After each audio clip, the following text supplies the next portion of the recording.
In today's video, I want to talk about what you can do to stop attracting the wrong guys. Hi, I'm Irom, and I'm one of the top love, dating, and manifestation coaches for smart, successful women like you. I share content on understanding men in the masculine, dating as a high-value woman, and manifesting love, so be sure to subscribe and hit the bell so that you don't miss anything. One thing that I hear from women all the time is that I don't attract the right guys. I never attract the kind of guys that would really be right for me. So we got to talk about that. Because here is what is usually true. In 97% of the cases, you are attracting all types of guys, right? You're attracting some of the right guys, some of the wrong guys. You're attracting a wide range of men. So it's not that you're not attracting the right types, usually. It's that you are not giving your attention and time to the right guys. You're attracting all sorts of guys. You're attracting good guys. You're attracting not so good guys. You're attracting bad boys. You're attracting guys that want commitment, that are afraid of commitment, but you're focusing on the ones that are not aligned with what you ultimately desire. And this is really important to understand. The reason that I say it like this and that I really want you to get this is because when you want something different in your experience, you always want to start by taking responsibility, by taking your power back. Whenever we're in a situation where we're saying, oh, that's outside of me, that has nothing to do with me, this is not my fault, when we're placing blame outside of ourselves, we're becoming a victim of whatever the circumstances. And when you are a victim, it gives you a very brief, fleeting, superficial sense of power. When we feel like we are the victim of our circumstances, it's like, well, this is outside of me. We can put the blame on something else. We can have this sort of justified anger, and it gives us this sense of power, but it's not lasting because it's not real power. It's completely disempowered. If you were the victim of your circumstances, there's nothing you can do about it, right? It's completely outside of you, and you're sort of stuck there. So the first thing you always want to do is just say, I am willing to take responsibility. Whatever is showing up in my experience, even if I don't like it, I will take responsibility. Because from there, you can take your power back and you are empowered to do something different, to change things going forward. So rather than saying, I never attract the right kind of men, you want to think about it like, I have been choosing the wrong men and I'm ready to choose differently. Right? You want to think about it not as it's the men's fault. It's I get to do something different.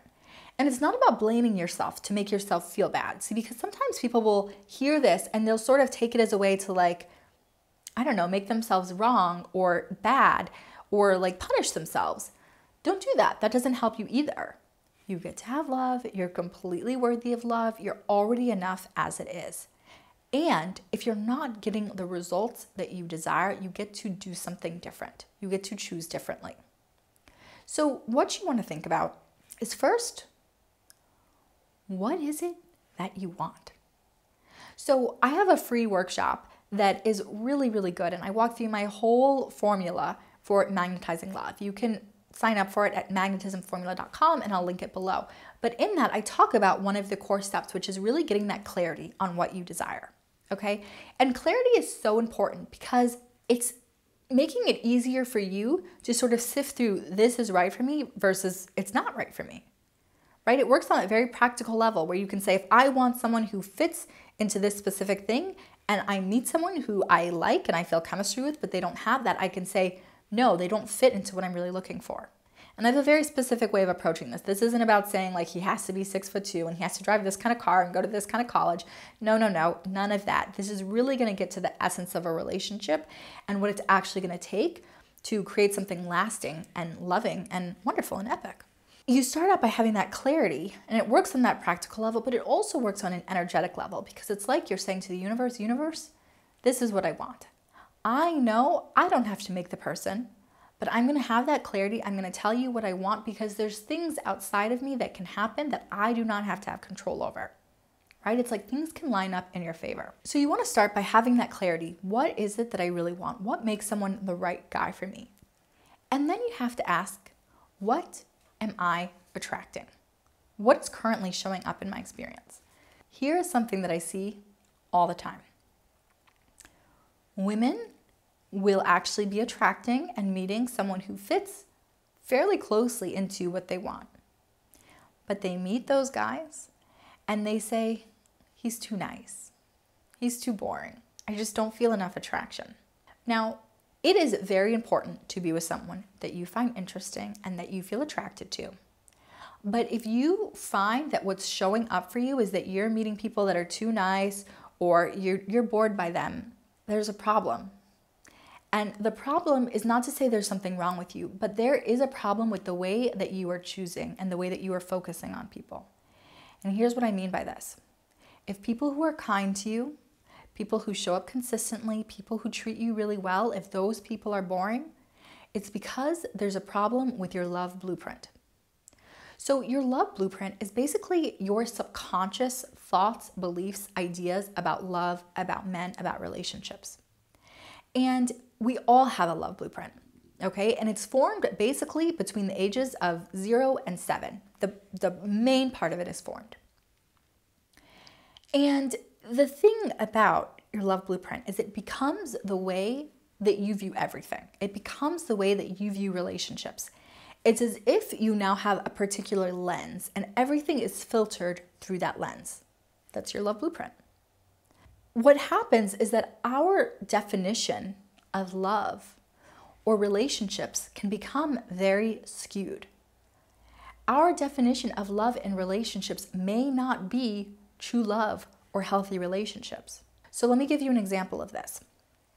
Let's say that you are someone who has a subconscious belief that love means unavailability, or love means inconsistency, or love means chaos.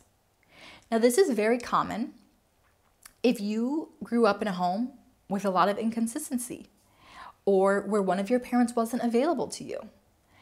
If your dad worked all the time, for example, maybe you felt like love is someone who's unavailable. Or if your parents only showed love when you achieved, when you got really good grades or you won your swim meet, right? And so then it might mean that love means working really hard, right? That you have to earn affection, that you have to earn attention. So that becomes your love blueprint. And what happens in that situation is that feels normal to you. So if you're involved with people who are unavailable, you're like, oh, this is love. Oh, he's super inconsistent. That means I love him. Oh, he only likes me when I'm super dressed up and I try really hard. Okay, that's love. This is good. And when you meet someone who has a healthier love blueprint, who shows up for you consistently, who's kind to you over time, that feels boring. You do not recognize that as love because your love blueprint is skewed. Not because that person is actually boring, but because you're used to chaos. That feels normal to you. That feels right to you. So anyone who doesn't fit that seems boring, too nice. You don't feel attracted, right? So you want to understand what actually is your love blueprint. What are the things that seem normal to you that other people don't see as normal? That other people with a healthier love blueprint might not stand for. So I'll use myself as an example.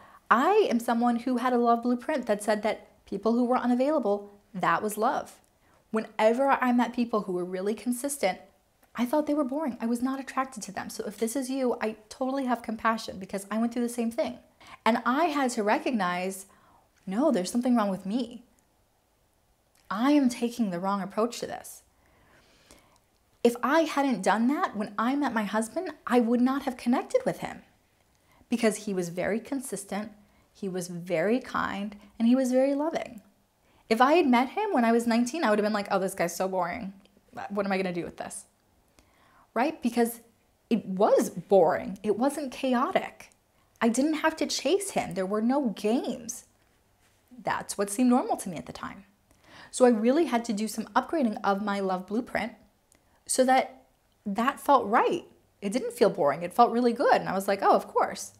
Now, if I got involved with someone who was inconsistent, I'd be like, this is super weird. I wouldn't stand for it. My standards are totally different and my love blueprint is totally different. So that's really the first part of what you're going to do. Those are the first things that you're going to want to shift if you really want to stop attracting the wrong guys and start meeting the right guys. Now, I want you to stay tuned for part 2 of this video. I'm going to dig into some other things that you can do so that you can shift, so you can start really attracting the kind of men that you want. So I'll see you in part 2.